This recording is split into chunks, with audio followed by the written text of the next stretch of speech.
بنی اسرائیل میں ایک نوجوان تھا، وہ بہت گنہگار اور نافرمان تھا۔ لوگوں نے اسے شہر سے نکال دیا، وہ ویرانے میں جا کر رہنے لگا۔ وہاں وہ بیمار ہو گیا، اسے کوئی پوچھنے نہ آیا۔ مرنے کا وقت آ گیا تو آسمان کو دیکھ کر کہنے لگا، یا اللہ، مجھے عذاب دے کر تیرا ملک زیادہ نہیں ہوگا اور مجھے معاف کر کے تیرا ملک توڑا نہیں ہوگا۔ یا اللہ، تو دیکھ رہا ہے، نہ میرا کوئی رشتہ دار میرے پاس ہے اور نہ میرا کوئی دوست، سب نے مجھے ٹھکرا دیا ہے۔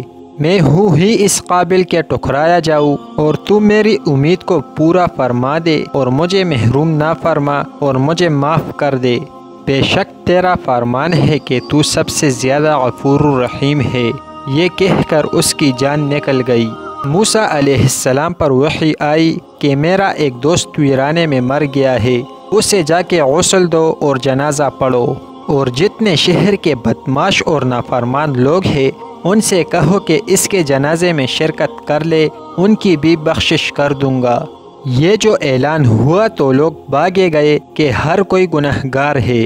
آگے جا کر دیکھا تو وہی شرابی، جواری، زانی شخص نظر آیا۔ لوگوں نے کہا، اے موسیٰ، آپ کیا کہہ رہے ہیں؟ یہ شخص تو ایسا تھا۔ موسیٰ علیہ السلام نے کہا، یا اللہ، تیرے بندے تو یہ کہہ رہے ہیں، آپ وہ کہہ رہے ہیں۔